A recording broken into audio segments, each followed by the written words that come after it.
Hi, welcome to the Bioinformatics chat. Today I'm talking to Luis Pedro Coelho. Luis is the principal investigator of the Big Data Biology Lab at Fudan University in Shanghai. Luis, welcome to the podcast. Thank you, Roman. Glad to be here. I'm a long-time listener, first-time caller. That's very nice to hear. So we're here to talk about NGLess, which is a domain-specific language for next-generation sequencing data processing. So give us an elevator pitch. What is NGLess and why we might want to use it? So NGLess is, as you said, a domain-specific language. So this means it's not a complete programming language. So we're not trying to do the same as, say, R or Python. We are just focusing on the problem where you have some NGLess data and you want to run some pipeline over it. But as you're probably aware, there's a lot of variations within this process. And so we have what's a programming language to specify this. And our research hypothesis was that if we had a language that was focused solely on this problem, we could have a better user experience in the end. And so when we can go over what we mean by user experience, but mostly we're focusing on making things reproducible, making things easy for the user, giving them good error messages, and we think that we can do this better in a controlled environment of a domain-specific language versus the uncontrolled environment, so to say, of a language that can do anything, a general-purpose one. What are some examples of the tasks, of the analyses that you typically use NGLess on? So right now, we've been heavily focused on metagenomics. And this is whole genome sequence metagenomics, where there's either you have, say, especially if you're working in an environment that's very well studied, for example, you have some human gut metagenome samples, then a lot of what you can do is reference-based. That is, there are references out there published by many people, including some where I've been a part of, and you can start by pre-processing your data and then mapping it against these known references. And this can mean many things, and then summarizing the results in some way. So this would be the type of analysis that currently is very well supported. And using that analysis as an example, can you explain, like, we're using a domain-specific language and specifically NGLess, like what benefits it can give over the alternative workflows? So one thing we like to do is give the user good error messages. So I think a lot of tools work very well, but they fail very badly. And by this I mean, when they work. But when there's a problem, when either the input data is not exactly as they want, or when the user makes a tiny mistake, just misspells a command line option or misspells a path, then the tool will not help the user solve that. It will provide a very hard to read error message. This is a very typical case. It will fail silently. It will output a result that's incomplete or wrong. And so there is where I think we can do much better. So for example, we do a lot of checking even before we start the pipeline. So let's say the pipeline has 5 steps conceptually, and step number 5 is going to fail because step number 5 requires that some resource be available. So in a typical general purpose programming language, the system would have to run steps 1 through 4, and then at step 5, it would fail. In our system, we can check directly that the prerequisites for step 5 are not there. And this can mean things as simple as step 5 writes the output to a directory, and the user has misspelled the name of the output directory, so they have specified a directory that does not exist. So by the time it reaches step 5, the program will fail. In a general purpose programming language, it's impossible to know that that this directory would not have been created in one of the earlier steps. But in our system, we actually know that that's impossible. And that distinction really reminds me the distinction between more static versus more dynamic programming language. So for example, maybe in Python, if you call a function with the wrong number of arguments, then you won't find out until that function is called, compared to a more static language like C++ or Java, where those checks are performed before the program is run, right? And that's not a coincidence because you also use this static analysis, you use static typing, right? Yes, that's correct. And our types are not the standard programming language types, although we do have those, but some of our types also correspond to things like a set of FASTQ files. So those are built-in types. So we also have the traditional, we have integers, we have strings, but then we have a type that represents the conceptual idea of a set of short reads, which corresponds to a set of FASTQ files. And the language is typed. So the types are all you don't have to specify types because they can be inferred, because the language again is fairly limited, but we do a lot of type checking, yes. And was there a specific time, or specific occasion when you got frustrated with the existing tools, and how did the decision to create your own language was made? Yes, it was initially, we were frustrated especially with the possibility of making very simple mistakes, and the tools don't really check. So a lot of these workflow tools, including the traditional make, but also a lot of the more modern ones, basically you have a set of files, and maybe at best you have the extension providing what type of file it is, right? So so if you have something that's .txt, then you can assume that's a text file. If you have something .fq, you can assume that that's a FASTQ file, but that's the extent of typing in those languages. And so it's very easy to make mistakes. And this situation where your pipeline runs for 5 hours and then fails at the last step because you've mistyped the output directory, I mean, this has happened to me hundreds of times, and it's always very frustrating. So at some point, this frustration turned into, okay, the computer should have warned me about this, and we should have better systems.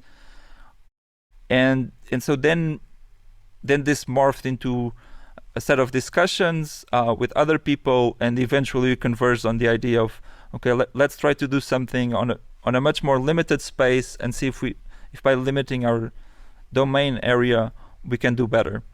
So let's take that example of doing metagenomic profiling. And obviously on the podcast, it's hard to give a code listing, but walk us on the high level, walk us through the steps that we would have to make in NGLess, in this programming language, to perform that analysis, and how would that roughly look like in this programming language? Okay, so probably you could actually start with some of the examples or the profilers we already provide. So for some of the standard analysis, you could just start with what we have, and it's described in the paper. And so you can start from that and either use them as is or start tweaking them to your use. And what they do is, so they start by loading the FASTQ files that you provide, and then this is another thing that's done always automatically, is we run some basic FASTQ statistics on them. So again, the user does not have to specify this type of process as a separate step in the pipeline. It's done automatically. So by statistics, you mean things like read length, read quality, right? Yes, exactly. Yes, and we output some very simple graphs and diagrams. I think most people who've worked with FASTQ files are used to seeing this type of statistics on the quality per base per base position, etc. So that's the type of statistic we provide. And then you pre-process the data, so you can trim the reads based on these quality scores.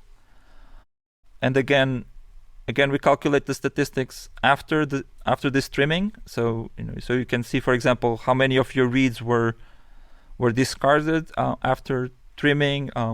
You can also set the thresholding to say, if the read after this becomes too short, you want to discard it.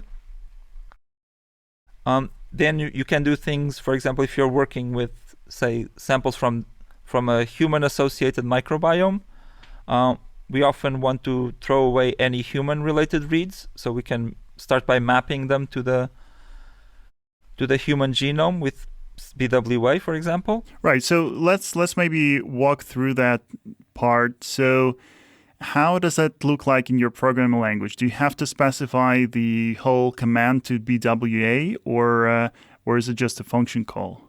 It's just a function call. If you do not want to specify anything if you want to accept all of the default parameters, there's a function call called map, M-A-P. It takes two arguments. The first argument is this set of reads that you want to map, and the second argument is what you want to map against. And here you have two options. One is you use some internal references. So for example, the human genome is a reference that's known to NGLess. So if you just specify that you want to use HG19, it knows that you want to use the human genome, and it will automatically download it for you if it's the first time you're using it. Or you can pass your own FASTA file if you have one, and then you pass it as a file path on disk. And what if I want to provide some extra arguments to the BWA, or even use a different aligner? So if you have some other arguments that you can specify, and including there's a shortcut where you can then specify directly arguments that will. So you just specify a set of strings, and they will translate directly to to command line arguments that are passed to BWA. So we do have a couple of other aligners. So Minimap2 is also built in. To use yet another aligner, you would have to then extend NGLess. So internally, the way this works is an aligner kind of like in an object-oriented system. So you have this aligner interface where an aligner has to know how to create its index and how to transform FASTQ reads into SAM files. But as long as you can provide this interface, then you could extend it to other aligners. So conceptually, it's not so hard, but the ones that are built in are BWA and Minimap2. Mm-hmm. And so invoking that map function, it gives you, like normally if you would do that in a terminal, it would result in let's say a BAM file that you can later process with other tools. Now Yes. In NGLess, what is the return value of the map function, and what can you do with it? So the return value is, conceptually, it's a BAM file. Again, we compute some statistics on that BAM file. So if I'm not mistaken, so we'll compute how many reads were mapped automatically. There's some tricks here. So there's some things. So conceptually, we run the map. Runs BWA, produces a BAM file, and then we compute statistics on that BAM file, and then you can post-process it. In practice, some of these things are internally optimized so that they're done as a stream, so that the intermediate files do not actually exist on disk.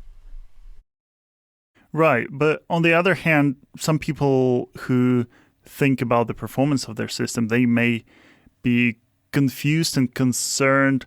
Like if you have a function returning a BAM file, does that mean you hold the whole BAM file in memory as a data structure in your programming language? And that's not the case, right? No, that's a difference compared to more traditional programming languages. So a lot of our data types correspond to files on disk and not data structures in memory. Right. So when you pass values in your programming language, they are in a way references or pointers to things on disk. And then you go one step further and say, well, they may even not exist on disk, but they may be streamed, right? And so there's no need to keep the whole thing on disk completely, but it's consumed at the same time as it's being produced. Exactly.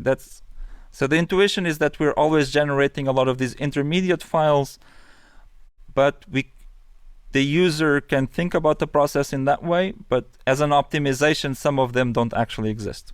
Okay, and then let's say you get your BAM file. What are some things you can do in NGLess with a BAM file? So for example, if you had mapped your metagenome against the human genome, now what you want to do is actually throw away any of the reads that map.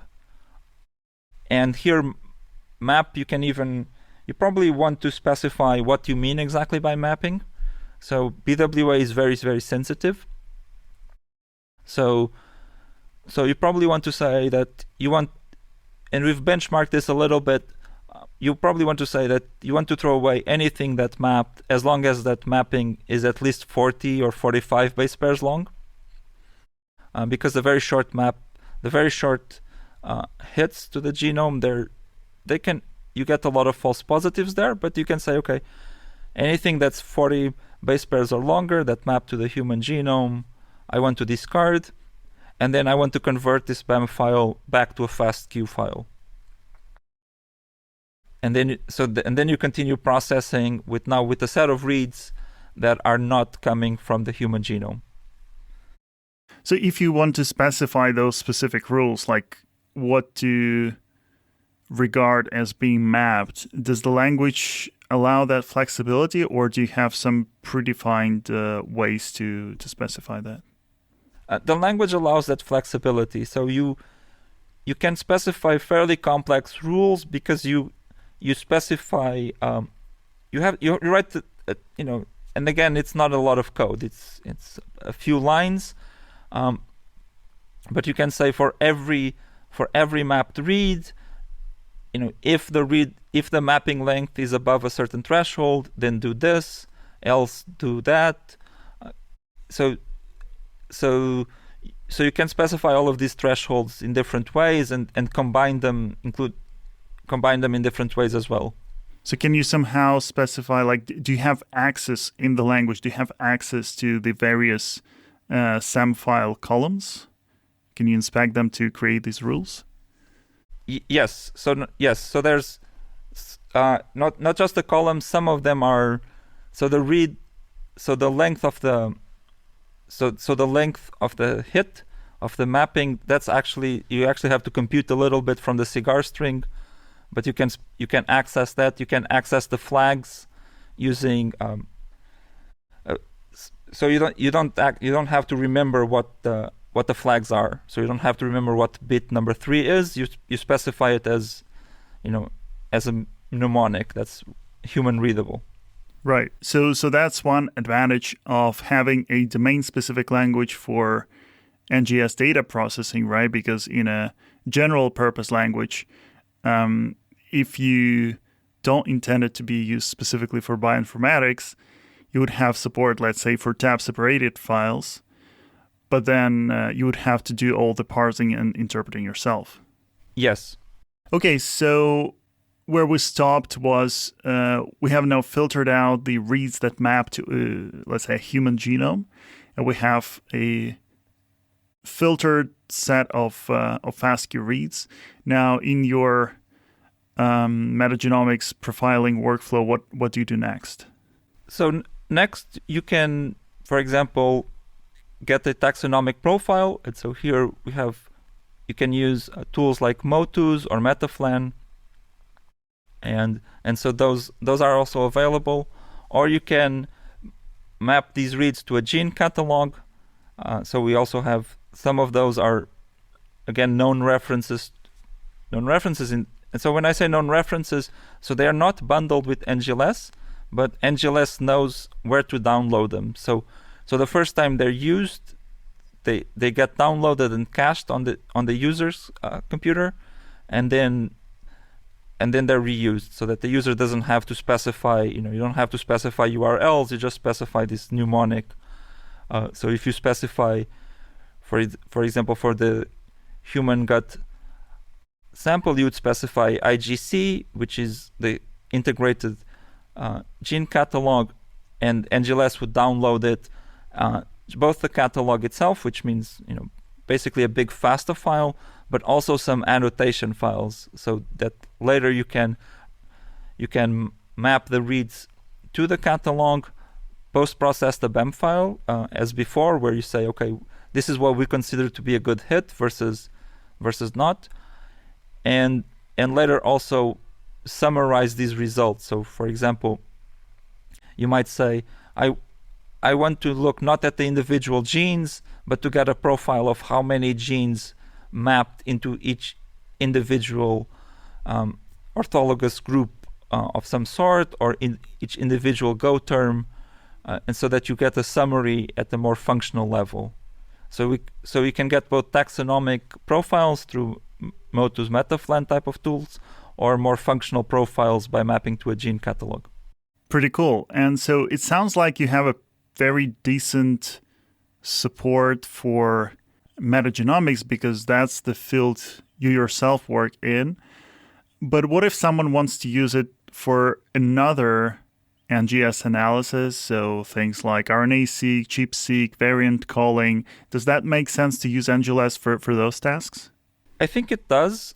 So I know some people at least have tried it, because since the paper came out, which is now going to be about a year, I have gotten some emails of people saying they're doing it and asking about it. So as you said, most of the focus on metagenomics is mostly derived from we were doing it and we were using it internally in our metagenomics data. So and a lot of the effort on integrating tools and integrating references did come from metagenomics. But a lot of these other, utilities of processing FASTQ files, processing BEM files, they could be used for other NGS applications, or as part of other NGS pipelines. Yes, it's more of a community thing. It's rather than a technical reason why the focus on metagenomics. Right, but if someone wants to use NGLess for a task that it hasn't been used before, inevitably there will be a tool that they need to call that is not integrated in NGLess. And so can you talk about the various ways in which NGLess can be extended to support new tools, new workflows? Oh, yes. So there's two main ways. So the first way is you can obviously fork the code and write new code that supports it, and that will give you a lot of flexibility, obviously, and you can use all of these tricks we were talking about of pre-validating and turning things into streams so that intermediate files don't actually exist, etc. And then there's another way where if you specify a tool using a YAML file, so that's a text format file, where you specify what the tool is. So you give it a name that can be used inside the NGLess language, and then you specify how to call it on the command line. You can specify arguments, including having default parameters. Then NGLess will use it and will call it, and you can then get an extra function within NGLess, and you still get some of the advantages and some of the normalization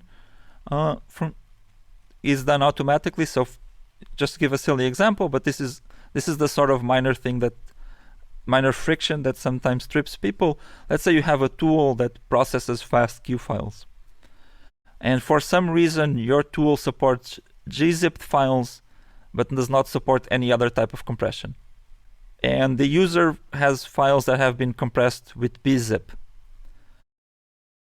So in this case, NGLess can do all of that uncompressing, recompressing on the fly for the tool, so that the user doesn't have to specify these extra steps.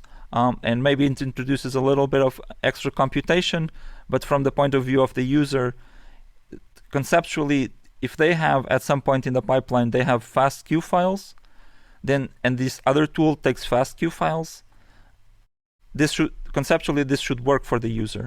And so if there's some internal format conversions, NGLess does all of that internally.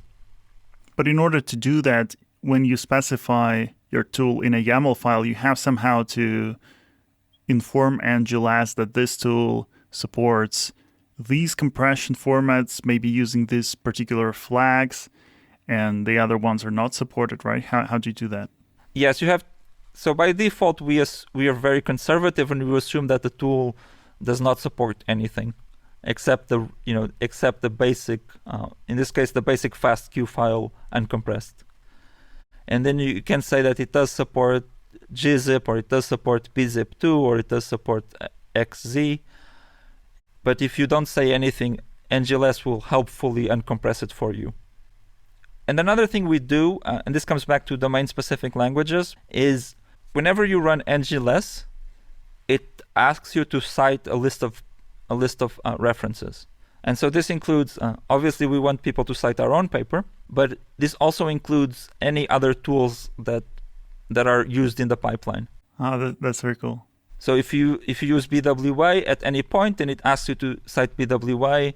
If you use Metaflan, it asks you to cite Metaflan. Or if you use Motus, it asks you to cite Motus. And if you specify another tool as a YAML file, then you can also add a field saying, okay, if the user used this, please ask them to cite this paper or this preprint, or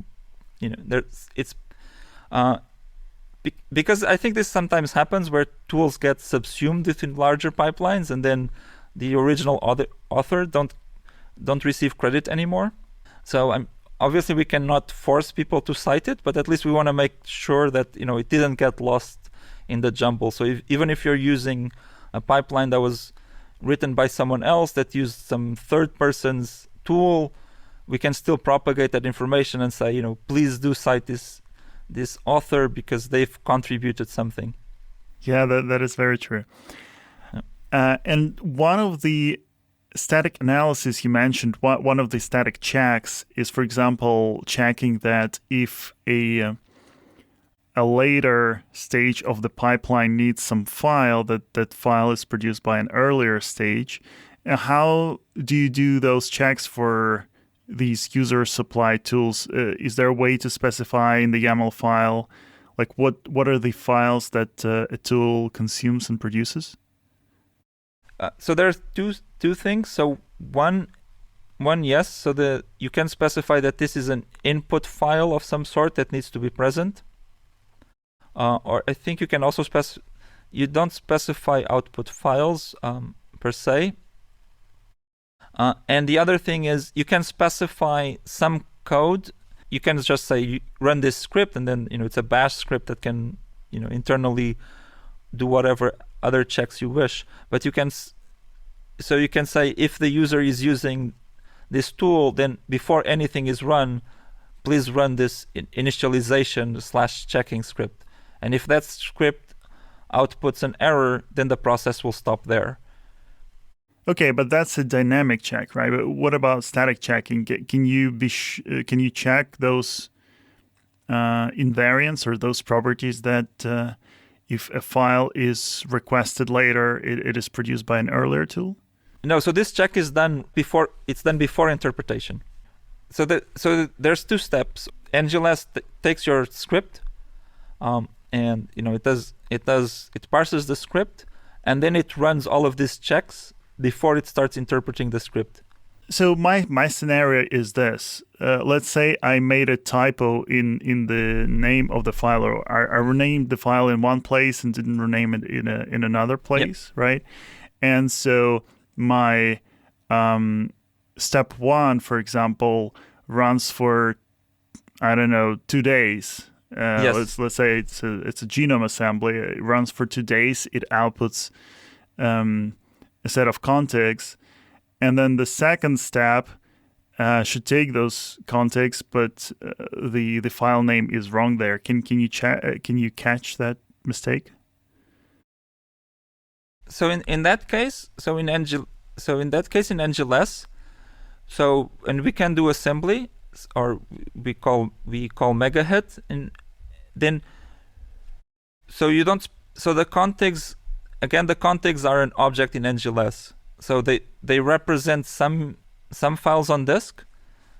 So, but those would be checked, as types. So if you have a variable within the NGLess script to which you assign the output of assembly, and then, for example, you can later use it as a target for mapping. And in that case, yes, if you had somehow misused the name of the variable, then it would have been caught. I see. So I guess your answer is you don't work directly with files, and so that's why you don't have to think about file names, but you work with these higher level variables in your language, right? Yes. We work with files if they're input files. So if you have a later step that uses, say, the assembled files, and say you had some other previous assembly and you're running some tool that does some comparison, for example. So now maybe your initial assembly runs for a few days, and then afterwards you want to take those contigs and somehow compare them against another path on disk. So if that other path on disk was flagged internally as this is a input path, then this is checked right at the start right before interpretation. So even before starting the whole assembly process, NGLess would check, does this file exist and is it readable by me? So if there was some typo or permission issue, it would say, okay, I cannot run this pipeline because at line 57 I will fail. And how hard is it to add new types to NGLess? So it's cool that it knows about contigs, but let's say the latest file format that someone invented, like maybe GFA or some format that hasn't been added yet by you, how hard is it for other people to contribute new file formats or new types? Yes, so it's not so easy. So you do have to write new code internally. So right now internally the list of file formats or the list of types is a fixed list. It's basically an enumeration type within the language. So you'd have to do it as a proper fork of the code and contribute it as a pull request. Right. And if you wanted to do that, then I mean, not you, Luis, but if the listener wanted to do that, they would be perhaps a little bit surprised, maybe pleasantly, maybe not so, because the language, the NGLess itself is written in, is not your typical Python or Ruby or even Java, but it's a language called Haskell, not to be confused with Pascal. And so why did you decide to use that language? And what benefits do you think it confers? So the initial decision, again, was somewhat driven more by community than by technical reasons, although there's some technical reasons. So there's a big overlap between the group of people who work on domain-specific languages and the group of people who work with Haskell or on Haskell. For example, for parsing the language, it's incredibly pleasant. If you've worked with some of these things before, you know that there's these concepts of, you have a grammar, you specify a grammar of the language, and you even have some tools where you specify the grammar in one. You specify the grammar and they generate C or C++ code for you. But within Haskell, there are tools where you specify the grammar within Haskell, and it really looks like pseudocode, except it just runs and parses and does the parsing for you efficiently, and it's very nice. And then having said that, there are other reasons why, for example, Python would not be appropriate. So, in particular, just efficiency. So some of these operations where if you're, say, looping over a big BAM file and for every line of the BAM file you're processing some logic on it. If you implement this in Python, it's going to be slow. And so we wanted something where you have at least some compilation going on. So it couldn't be just a language that has just an interpreter. So it was a mix of these two things, and then inertia plays a role. So once we had this initial version of the language implementation, which was working, it's then you keep improving it. Sure, but I think one concern when using Haskell is that not so many people know it, and it's not the easiest to learn language. And so the concern is it makes harder for other people to review your code or to contribute to your code. Have you noticed anything like that? And how many contributions from outside people do you get? Yes, that's definitely a concern. So we have had maybe fewer contributions. We have had more contributions of things around the code. So including, and this is also why we have this facility where you can specify extra functionality just using a YAML file as opposed to having to write Haskell. So I think core Haskell contributions have been maybe three people have done it, and then we've had some minor things here and there from a larger group. But a lot of these projects, you have a long tail where you have a very small number of core contributors.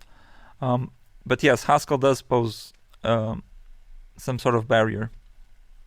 And then especially, being API, you don't want to write all the code yourself. You want to take some PhD students or postdocs and make them write the code for you. So how hard is it to find people to work on a Haskell code base? And do you typically find people who are already familiar with the language, or do you have to teach them?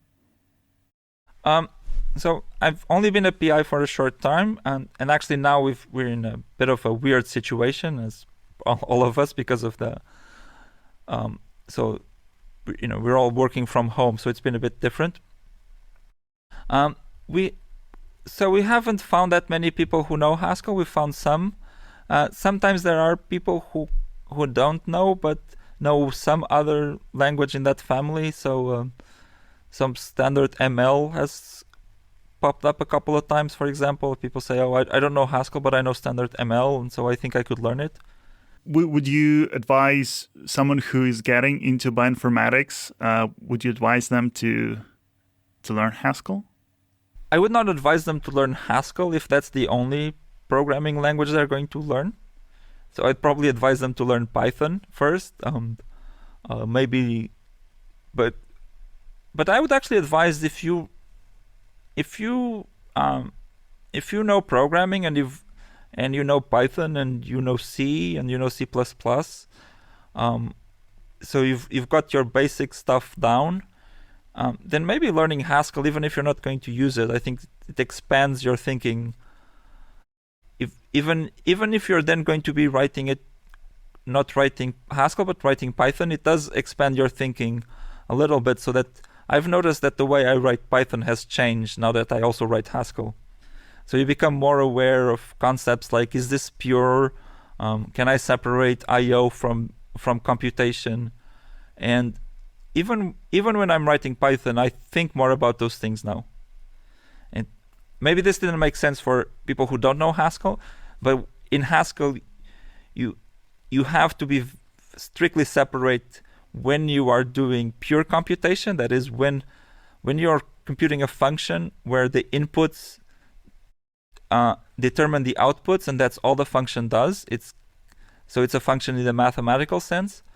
versus when you have a computational subroutine where the subroutine can do anything, including performing I/O, where I/O could be reading files, writing files, printing text on the screen. So in Haskell, this is a fairly strict separation, and I think it's useful to have that in the back of your mind sometimes, even if then you're not writing Haskell. So I'd recommend that people learn it as a completely different language. Because if you know Python and you say, oh, well, I'm going to check out how Ruby looks like, it's not going to expand your thinking in the same way. That's true. Now, another focus of NGLess is reproducibility, and I think you have pretty strong views on reproducibility. So can you talk about that? Yes. So my views are that, and I can linking back to this idea of a pure function. So I think that the outputs should depend only on the inputs and the code as much as possible. So I'm not sure we're 100% there yet, but our ultimate goal would be that if you have an NGLess script and a data set, then when you take those two together, that determines the output completely, so that there's no free variables left. And so we've done a few things already, and these are very simple design decisions, but for example, the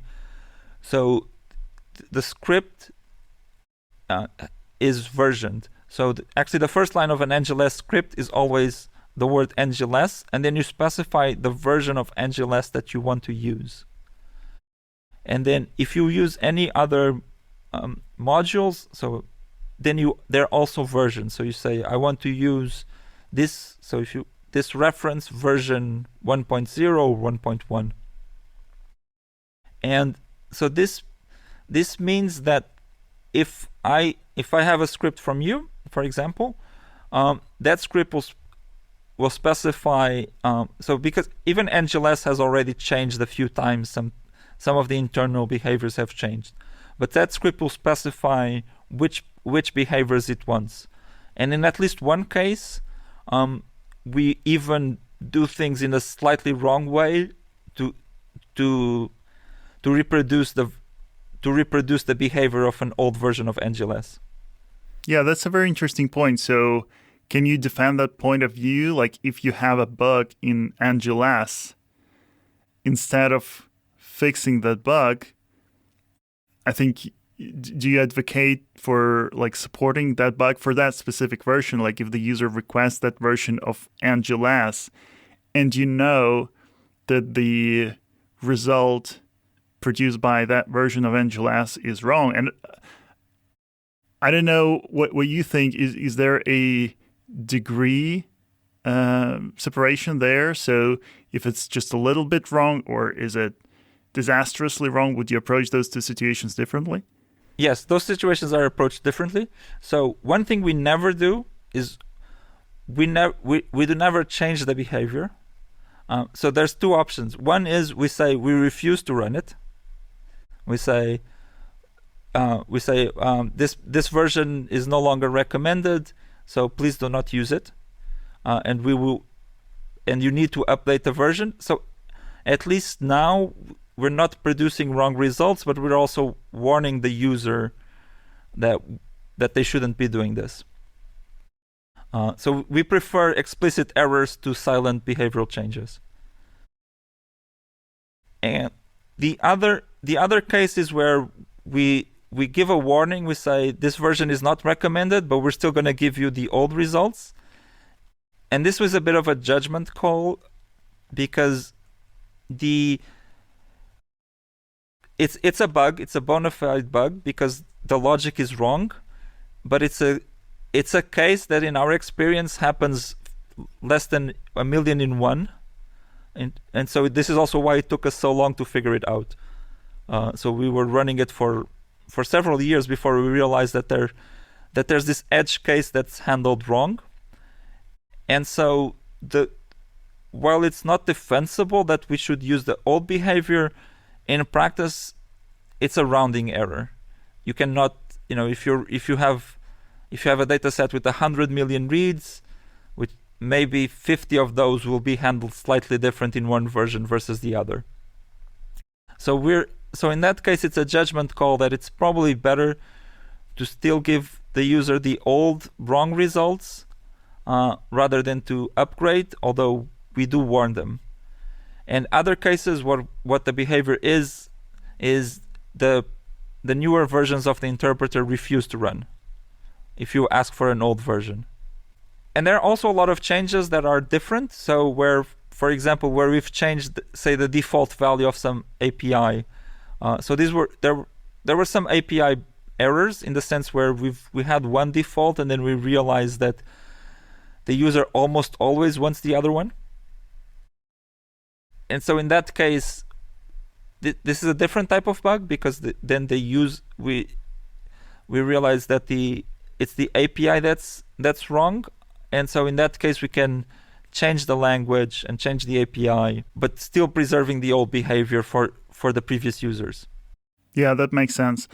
And then there are cases where the downstream tools that not downstream tools, but the tools you're invoking, they may have some randomness inside them. Yes. So they're using some random seeds, and hopefully they allow to pin those seeds to specific values. But usually people tolerate slight changes. I mean, it may be a bit annoying, or even maybe not. Maybe some people view this as an additional check, an additional sanity check. So if from run to run you get drastically different results, that tells you that something is wrong with your analysis. So can you make a case for the perfect byte-for-byte reproducibility compared to like rough reproducibility, where the results are like mostly the same and result in the same statistics? Yes, I do think that we should try to aim for byte-for-byte reproducibility. So in practice, I found that most people are actually uncomfortable if the results shift a bit. Even if qualitatively it's the same, I think it's actually hard for users to... So if you have someone say that they've done their analysis and they've produced some plot where they show some biological result, and then they rerun their analysis and the biological results change, but the plot has changed in a way that it's noticeable that it's no longer exactly the same thing. What I found is that people end up then storing and saving all their intermediate files on disk so that this doesn't happen. And that people are a bit uncomfortable. For example, say you submit a paper today, and then the reviewers say, "Oh, this is good, but can you please just do this little tweak and show the data again in a slightly different way?" And people rerun their analysis, and now the plot looks different enough that that even though the message is the same, you can see that the results are not the same. I think, in my experience, people are actually uncomfortable with this. So end users do become a little bit worried that this is the case. And I've also heard this argument that it's actually kind of a sanity check, and I think there's some validity to that. But it's also it is a pretty it only catches the most egregious of cases. So yes, so if your results depend on the random seed, then yes, this will be caught if you just run it with a different random seed. But I would still prefer if that was done in a more controlled fashion, where you're saying, okay, if I want to run this with different random seeds, then you explicitly do that rather than relying on it as a side effect of the fact that our systems are not cannot achieve reproducibility.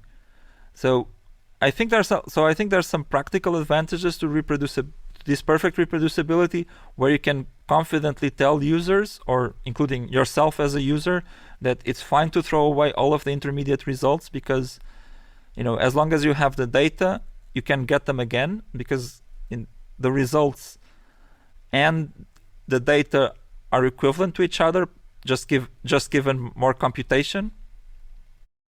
And I think that this argument that it provides a sanity check is actually weaker than it seems. It only catches the most egregious of dependencies.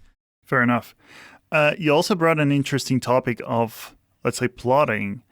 So I'm wondering how you approach that. Let's say I run my analysis, then I want to generate some plots, maybe in R Yes. or Python. So would you advocate integrating that R code somehow with NGLess, tracking its versions, or how would you approach this? So far, and how we see it is, so we see this second step as a separate step. So most of the analysis have these two steps where first you have this initial computation where you are still handling the raw reads and somehow computing some derived matrices, and the second step where you're doing more data science type of work where you have some data matrices where typically you have samples in one dimension and some sort of features on the other dimension. And I think this requires different tools. I actually think that it would be great if there were more domain-specific languages for this type of work, rather than Python or R, or even if they're embedded within Python and R. I think it would be great if we had more data science domain-specific programming language. I think there's a space there for someone to do a cool thing, but it's not NGLess. It's something else. It's a data science / plotting domain-specific language. Fair enough, but one could argue that ggplot, for example, is an embedded domain-specific language for Yes. plotting, or dplyr is an embedded domain-specific language for data manipulation. Yes, those are good examples. Yes. So let's compare NGLess with other tools roughly in that space. So one analogy that comes to mind is because NGLess is managing sort of workflows of like other programs being run, then it's maybe in roughly the same space as the common workflow language CWL, or Nextflow, or even tools like Make or SnakeMake. Yep. So yeah, how would you say NGLess compares to those tools? Is there ever any reason to prefer those other tools to NGLess? Oh yes, I mean obviously those tools are general purpose. So if you're working, if you're working in a domain that NGLess doesn't cover, you should use them. And I think this is the trade-off: is those tools are cover a much broader domain, and I think, but I still think that if you're working within the smaller domain that we cover, we can provide a better user experience. So I think this is the trade-off that we from the start of the project has bet on, is that by covering just a tiny part of the problem space, we can do better than a general purpose tool. But obviously a general purpose tool, can do much more. And then another area which is very close to what you're doing. So you're doing metagenomic profiling, and then there is the 16S profiling, and we have tools like Jaime or Mother there. So what are your thoughts on those tools, and can NGLess compete with them? So I'm not an expert on 16S. I think there's a lot of knowledge that you have to have when you work with 16S data. So I don't want to risk saying something that the experts will say is very ignorant. So I normally try to stay away from commenting on out of a respect for the amount of knowledge that's necessary when you're working with 16S data. I think there's a lot of specific knowledge that you need to have about how your sample processing in the lab and the choice of primers and the choice of sample processing interacts with how your analysis is going to work, and all of those things I don't feel confident commenting on. Right, but those expert choices, they concern the specific pipeline, the specific workflow. But if one of those experts would want to recreate an environment similar to Chime with NGLess, would there be anything preventing them from doing that? Are you looking forward to competing with Chime if that community became interested in NGLess? Yes, in that case, it could be an opportunity. Yes, if there's someone who does know their 16S processing and is interested in trying to do something with NGLess, and then based on this same set of things, where trying to get an environment that's reproducible, that produces a good experience for the user, then yes, I think there's an opportunity there. But I would definitely need someone who knows their 16S. Sure. Is there anything we haven't talked about that you would like to mention? No, I think this has been great so far. I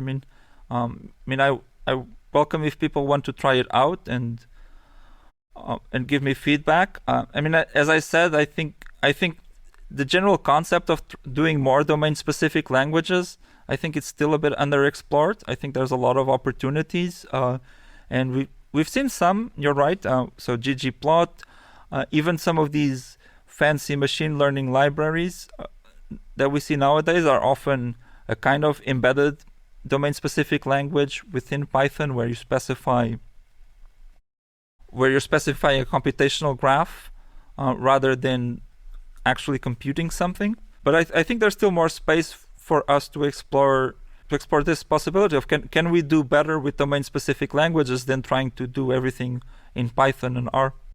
Okay, Luis, it's been great. I encourage everyone to try out NGLess on their next NGS analysis project. And thank you for being on the podcast. Oh, thank you, Roman.